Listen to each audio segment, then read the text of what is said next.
Let's try calculating some simple allele frequencies.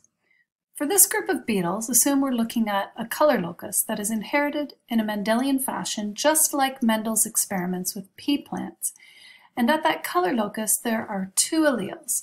There is a green allele and a brown allele. I know it looks kind of beige, but we're going to call it brown for our purposes here. And this green allele is represented by a little bit of green DNA, and the brown allele is represented by a little bit of brown DNA. So from looking at this figure, which allele do you think is dominant and which is recessive?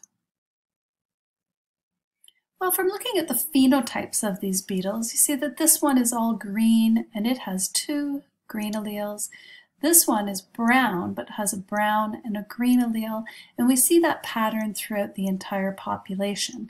This phenotype is green with two green alleles, this phenotype is green with two green alleles, and these two beetles down here are both a brown phenotype, but they have one of each of the alleles. So these are the heterozygotes, and they are brown. So it looks like brown is probably the dominant allele in this population. What we want to know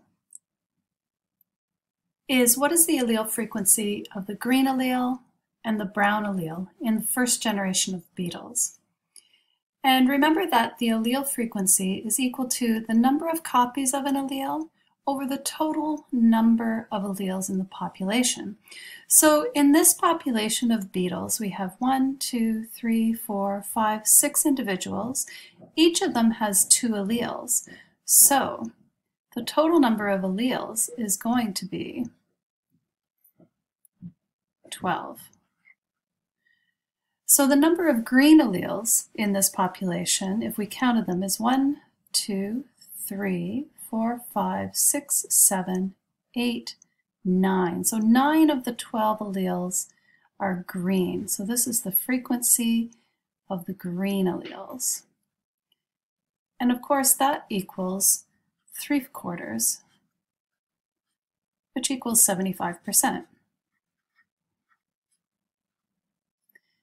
So 75% of the alleles are green. Now if we want to look at the brown alleles, the frequency of the brown alleles, we know that we have 12 alleles total in the population, and how many of them are brown? 1, 2, 3. So 3 of the 12 alleles are brown, which equals 1/4, which equals 25%.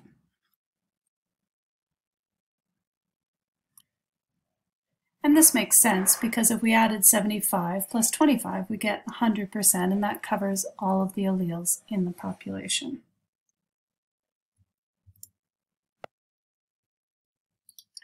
Now let's take a look at the second generation and calculate the allele frequencies in the second generation. So there are more individuals here because each pair of beetles had 4 offspring. So we have 4 times 3. There are a total of 12 individuals, which means that in the second generation, there is a total of 24 alleles, because each individual has 2 alleles. If we want to look at the green allele, look at the frequency of the green allele, we can count 1, 2, 3, 4, 5, 6, 7, 8, 9, 10, 11, 12, 13, 14, 15, 16, 17. We have 17 of the 24 alleles are green, and that is equal to 71%, or 0.71. And that's the frequency of the green alleles in the second generation. If we're going to look at the frequency of the brown alleles, we know that there are 24 alleles, and we could just subtract 17 from 24 to get the number, but we can also count them. 1, 2, 3, 4, 5, 6, 7 alleles of the 24, and that equals 29%. And of course, 29 plus 71 is equal to 100%.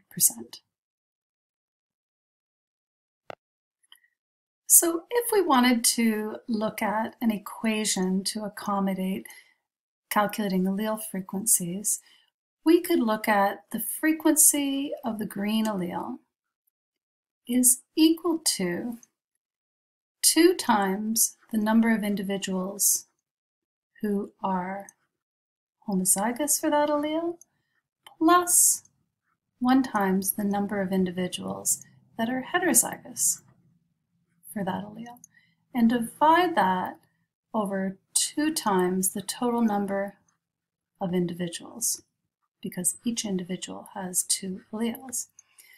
Similarly, we could look at the frequency of the brown allele being 2 times the number of individuals that are homozygous for that allele plus 1 times the number of individuals that are heterozygous, all over the total number of individuals times 2.